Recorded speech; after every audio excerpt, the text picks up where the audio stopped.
how can we simplify the fairly complex topic of breathing? We've already talked about the idea that the principle of simplification should be important to us. When it comes to breathing, it's important first to know that breathing is an innate process. We don't have to learn how to breathe. Every child breathes correctly, every animal breathes correctly, and we only forget how to do this properly when we grow older, due to bad posture, carrying of heavy bags, through natural or psychological influences, when we're scared, because we have bad role models. All this influences us, and our breathing becomes less natural, more shallow, and potentially also more frequent. We need to regain this certain naturality that we technically already know and carry within us. When thinking about how to describe breathing as simply as possible, the image of a bellows comes in handy. Breathing works like bellows. The body enlarges when we breathe in and gets smaller when we breathe out, just like with bellows that draw in air and then release it again. This is a very important basic principle that we should always follow. This type of movement always needs to happen.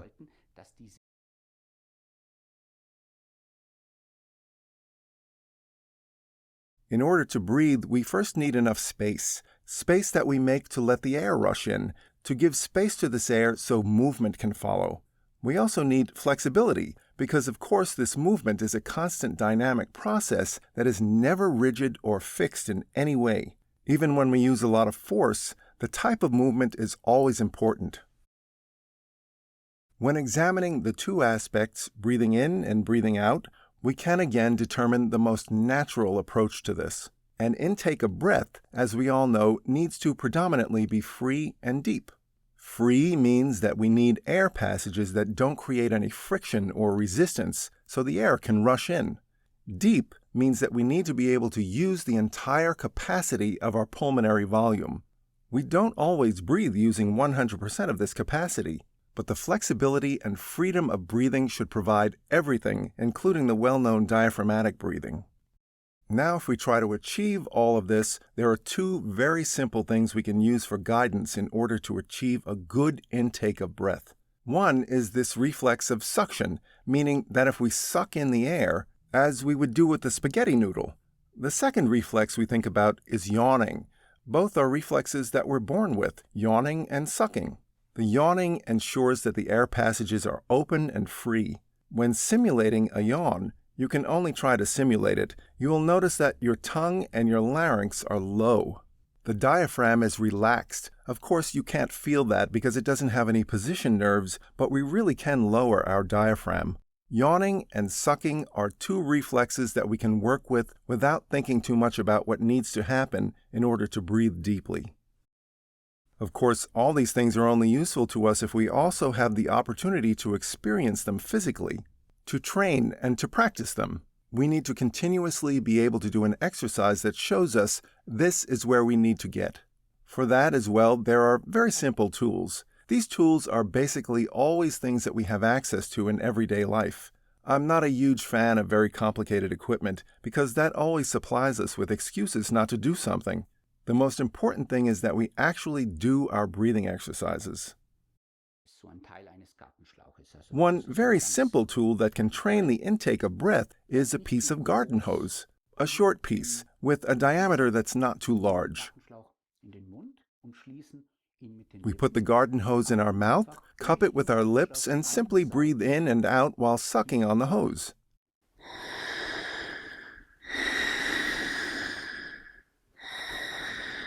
This way we can see and also feel the bellows effect. By breathing and sucking in, we also automatically create the effect of yawning, because the hose works as an extension of our windpipe. We can try it another couple of times.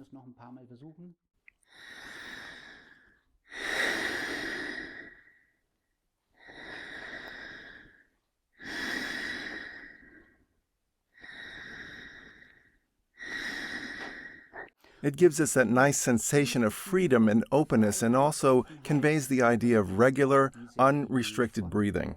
What's interesting is that we can usually observe that whoever does, if one is doing this breathing exercise, it develops deep diaphragmatic breathing without having to think about it.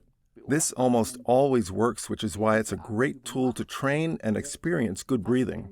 What I think is also important is that such exercises are not done separately. So I don't just do my exercise with the garden hose for 2 minutes and then put it away again. Instead, it's on my stand and always within reach. So during practice, I can always come back to it and repeat the experience in order to bring that idea into consciousness again. It tends to get lost once we start playing because, of course, we have to pay attention to so many other things. That's why we continuously have to bring this idea back.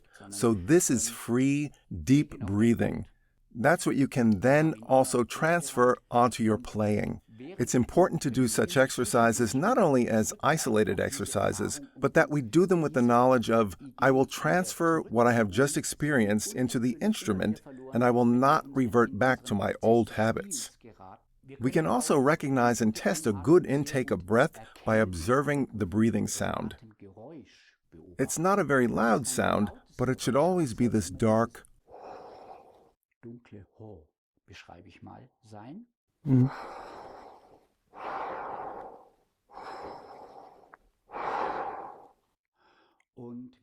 We should pay attention to keeping up this dark sound rather than, for example, a hissing sound, which indicates friction.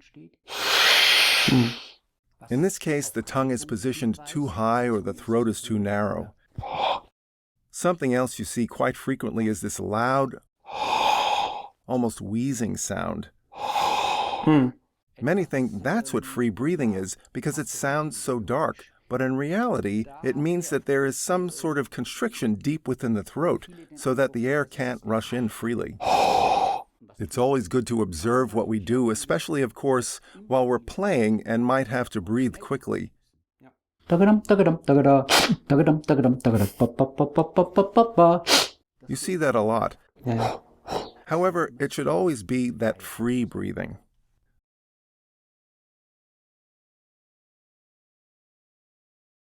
Of course, we can always use certain devices. One that is very common and well known is the so-called breath builder. That's now easily accessible anywhere and is fairly cheap.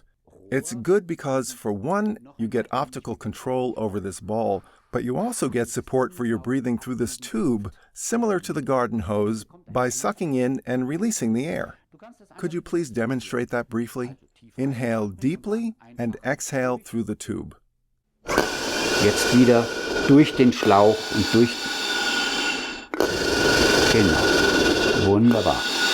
Wichtig ist immer weiter, dass wir... What's important is that we breathe regularly and effortlessly, but intensely enough to not let the ball fall. The regularity is important, so don't exaggerate and exhale with too much intensity. Of course, we also have these openings that are capable of adjusting the resistance. These we can use in order to make the experience that our exhalation can become longer, because we're losing less air through the piston. However, the regularity and the flow of the air remain at the same quality and same characteristics. You can just breathe, and I'll add some resistance every time you exhale. So you inhale normally, as you usually would, but the way you exhale will change due to the resistance that I'm adding. We'll start without any resistance, completely regularly. Genau, ganz gleichmäßig. Jawohl, wunderbar. Jetzt einatmen und... Wunderbar.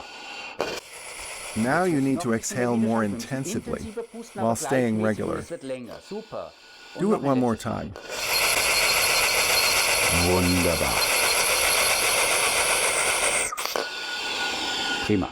That's the kind of experience we need to learn how to handle resistance with our instruments, while at the same time not losing that idea of flowing air. Take a melody that you sing along to in your head while doing these breathing exercises, so that you're basically recreating that connection between song and wind. We never do an exercise exclusively mechanically, but always with the idea in mind that this activity is creating tones that we imagine and we use as a goal.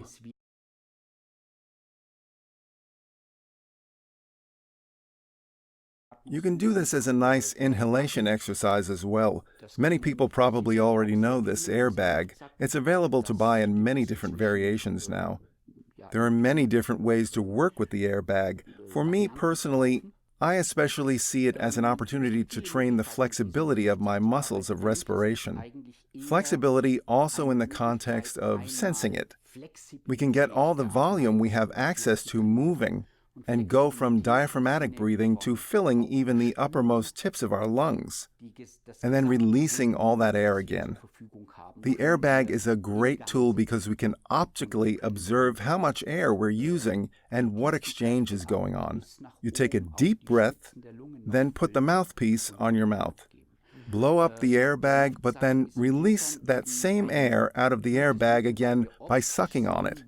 Then you repeat, but please only do this 3 times so that you don't hyperventilate.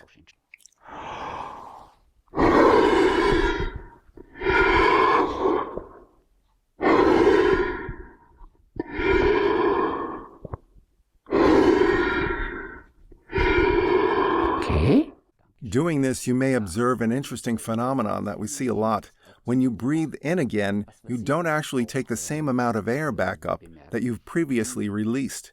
This active breathing, meaning taking it all back completely, it's just an exercise, nothing we actually do when we play the trumpet, but it helps us to experience our muscles of respiration, which provides us with more freedom. I'd like to ask you to try this again, to inhale back in the entire amount of air you've exhaled in order to intensify the activity of inhalation in such a way that you utilize its full potential. Maybe you can also face sideward a little so we can also watch how this bellows works within the body while you do this airbag exercise. Alles rein, alles rein. Genau. Und jetzt alles wieder zurück bis zum letzten, so dass man auch spürt, jetzt, genau. Und aktivieren bis zum Schluss.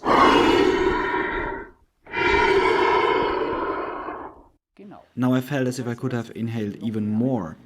Interesting, but that's exactly the effect.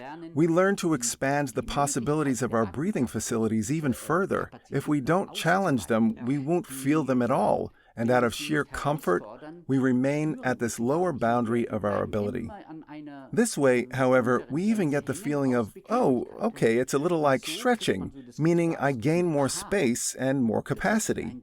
On one hand, it's a gymnastic exercise that we can do, but it's also this experience of exploring the capacities we have access to that we can learn to use and expand, which is why this is a very sensible tool.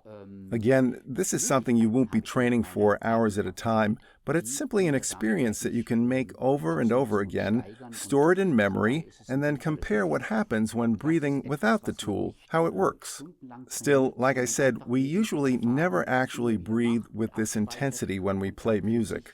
Especially not us trumpet players. Tuba players, for example, have a very different volume they need to bring into motion, and they reach this boundary much quicker, but not us trumpet players.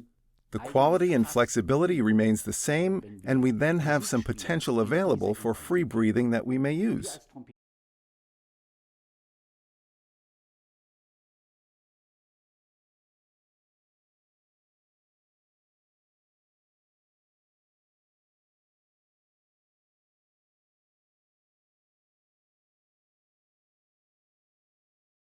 So, these were some possibilities we have to make experiences of how good inhalation works.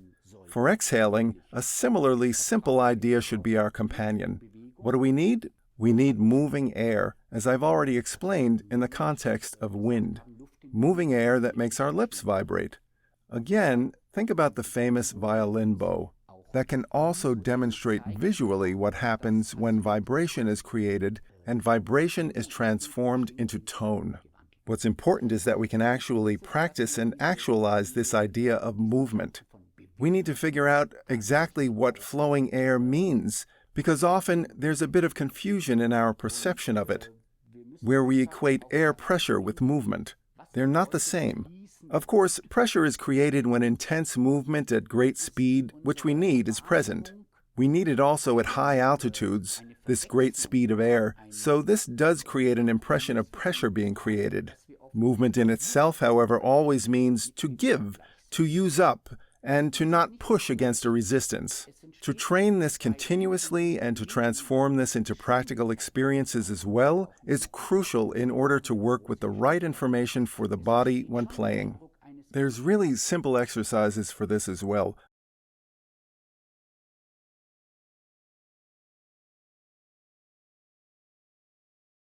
Dass wir ein Blatt Papier von uns wegpusten. Und das Schöne ist, dass wir hier eben jetzt durch das optische For example, blowing on a sheet of paper in order to make it move away from us. What's nice here is that we, again, get that visual feedback of what's right and what's wrong. In terms of yawning and sucking, this means to inhale and then exhale, making a foo kind of sound.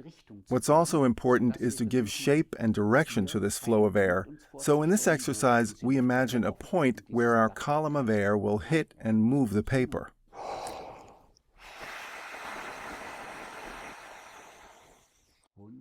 The air carries this piece of paper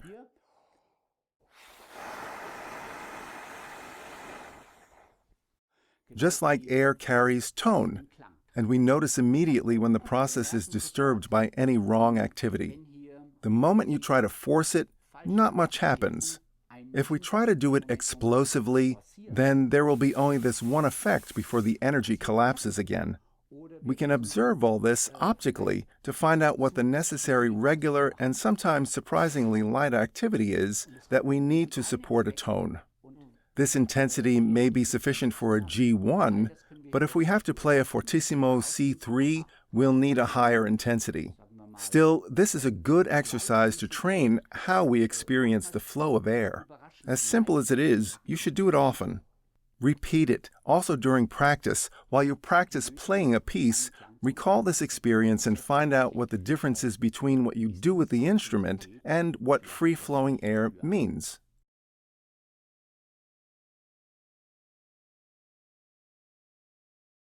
This exercise with a candle, which is well suited to do with children because it's very playful, tells us a lot and is good at conveying great experiences. Just take this candle, hold your arm as far away from your body as possible, and try to blow it out in a single breath. Here, it's important that form and direction are also correct. And then you try to really begin this breath in a determined way, while then also actually releasing it. This means that you don't just go, but truly go. Gut, noch einmal. Wir versuchen es noch einmal. Maybe try again with a little more softness, still retaining intensity. It's a large flame, not that easy to blow out. Wonderful, very good. This just gives us that experience of matching intensity and regularity at the same time. And of course, trains this idea of giving the air direction. If I just blow anywhere, it won't hit the flame. Please take the candle again and direct the flow of air in such a regular manner that makes the flame shrink and it starts flickering. Make it as small as possible for as long as possible.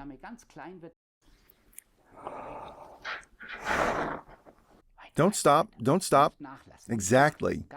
That's the key factor, to never stop. This is flow study, literally. Ja.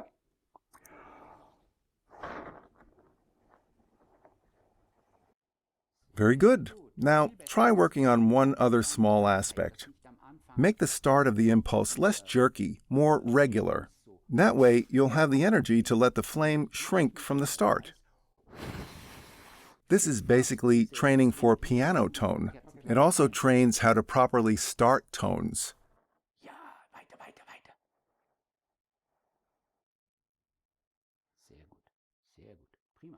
Unfortunately, we can't see the air itself, which is why we need some kind of feedback that tells us what's happening, so we can derive any corrections we may need to make from that. We have just learned and seen that the sheet of paper, as well as the candle, can show us what the air is actually doing. We can also use other senses, such as touch. Blow on the back of your hand and try to feel whether it's a regular stream of air that you can feel as a kind of tube, basically.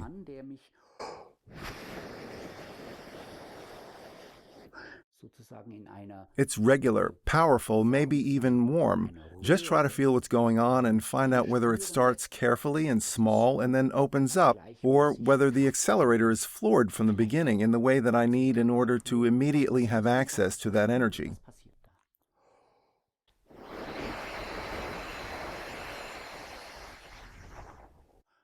As a teacher, it can also be very helpful to let the student feel what the stream of air is doing in order to demonstrate this. This way, the student himself can experience how it feels and compare it to his own activity to identify possible differences. This gives us the opportunity to work flexibly with this.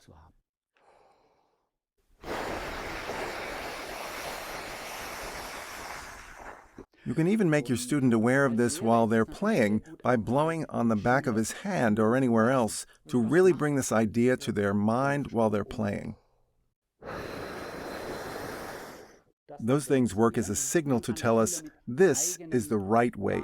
We can't really describe them, only experience them. That's also why exercises without the instrument are so important, because they show us this experience that we need.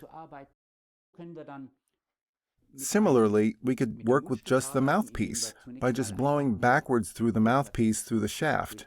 This way, there'll be more resistance than with the garden hose, for example, so it's the same idea and same principle, but we're a little more free to maybe take a chance to do something where we would usually hold back, just because we are, of course, under pressure to produce a tone. That's why we need that previous experience of, okay, I can dare to exhale sighingly. Don't be so careful. That's a very important aspect. Don't ever test anything. Don't view it as a question, but also don't force it. Our ears are telling us, forcedly, passively, that's what I want. We use both our ears and our sensation. We can't see, but we can hear and feel.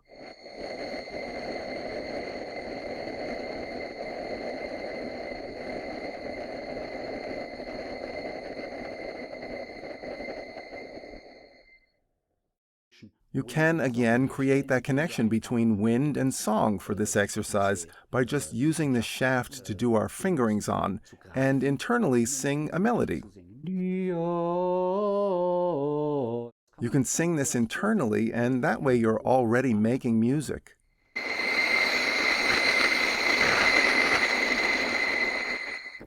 Why don't you do that, and I'll sing along.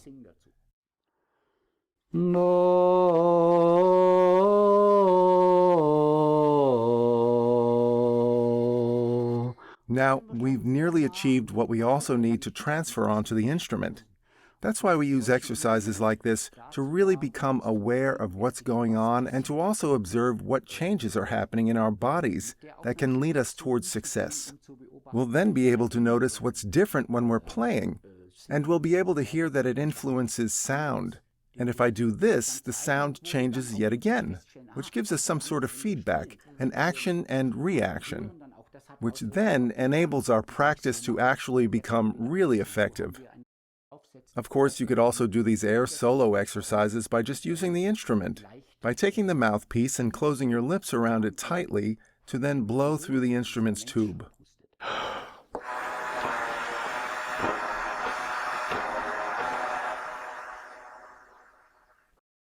This creates an image. The air is moving, moves through the instrument, and doesn't just stop there. All these experiences show us there's still some work to do, and maybe we don't even notice where we're making mistakes due to old habits or a wrong understanding. This way, we learn how it's meant to be, and we can subsequently apply that step by step to what we do when we're playing the instrument.